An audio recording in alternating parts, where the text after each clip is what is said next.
Friggin' back closer to home. When I saw this, I was outraged. I could not believe this. Let me tell you something, ladies and gentlemen. If we were driving, especially going 2-3 times over the speed limit, and we hit somebody and killed them, what would happen to us? Yes, that's right. We would get charged with vehicular homicide and manslaughter. Well, that officer that ran over and hit Jaahnavi Kandula and she ultimately died, what happened to him? Oh, you're looking at it. No charges for Seattle police officer who hit and killed Jaahnavi Kandula in 2023. The Seattle police officer who struck and killed 23-year-old grad student Jaahnavi Kandula will not face charges. The King County Prosecutor's Office announced Wednesday. Absolutely bull fucking shit. Unreal. The officer sped and hit her while she walked in a crosswalk. Now the officer who hit her with his car is not going to face any criminal charges. It's a bombshell announcement from the King County Prosecutor's Office. Thanks for joining us for the news at 6. I'm David Rose. And I'm Sabir Rayford. Last year, Officer Kevin Dave slammed into Jaahnavi Kandula, throwing her over 150 feet. He tried administering CPR, but she did not survive. Fox 13's Lauren Donovan is live in South Lake Union, where the 23-year-old was struck. So back in January of 2023, she was hit right here while crossing the road, the intersection of Dexter and Thomas here in South Lake Union. And you can see in the 14 months since the incident, significant safety upgrades have been made to this intersection in question. Now, earlier today, I spoke with former Pierce County prosecuting attorney Mark Lindquist, and I asked if this was a civilian behind the wheel, would this have been vehicular homicide? Does Kevin Dave's status as an officer change the equation? Any civilian going 3 times the speed limit who kills a pedestrian is going to be prosecuted. Exactly. They don't have enough to prove a criminal case beyond a reasonable doubt. So we want to know, what else do they need for a case like this? They've got officer testimony, and we know they have dash cam footage showing what really went down while Dave was driving.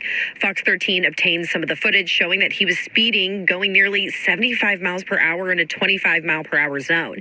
He was headed to a high priority overdose call at the time. The recording also shows his lights and sirens were not on.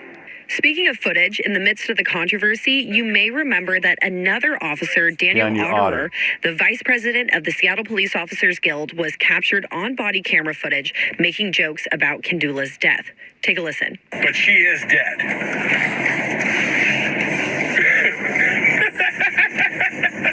Yeah, just write a check. Yeah, you think it's funny. It's not funny. $11,000. She was 26 anyway. She had limited value. This recording sparked quite a scandal. There were candlelight vigils, protests, calls for greater police accountability. This was a horrible tragedy, and people want accountability, understandably. So according to the prosecuting attorney's office here in King County, the Kandula family, they were briefed of this breaking news before you and I, the entire public, learned of it. One final note, I want to drive home.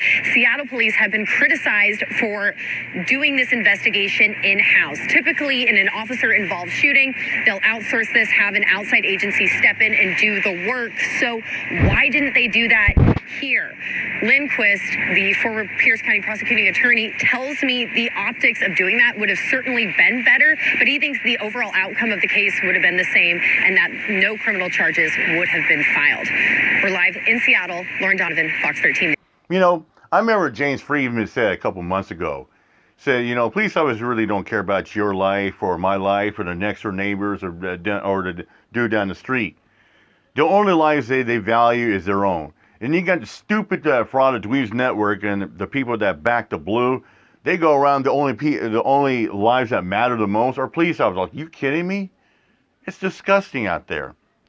You know, and James actually said it too, that, oh, Daniel, I was joking around. No, he knew what he was saying. He knew he wasn't. Yeah, he meant what he said.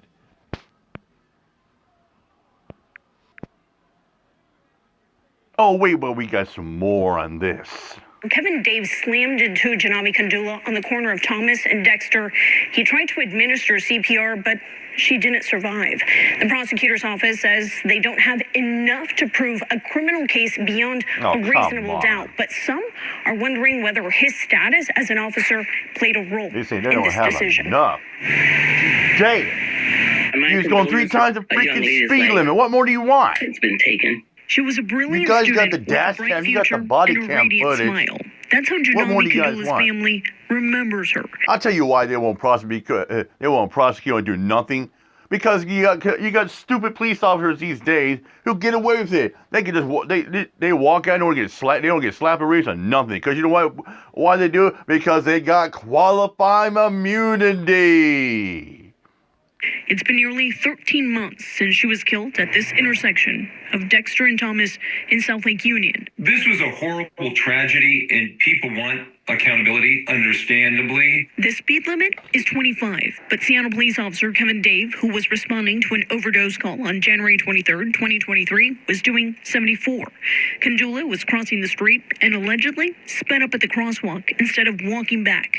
Dave hit and killed her. Seattle Police Department policies may be more to blame here than the officer. Former prosecutor and attorney Mark Lindquist says there's no doubt if a civilian had been behind the wheel at that rate of speed, there would be charges. But because Dave was responding to a priority 1 call under the law, he's protected, vehicular acting homicide. within protocol.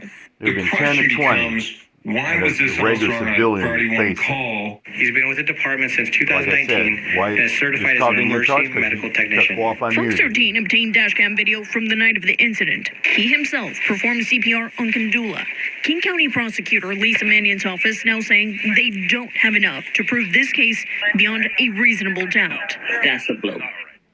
That's a blow to police accountability. That's the blow to community organizing and to the family. Charges are not being filed against Officer Dave, claiming he was unable to stop his patrol car in time.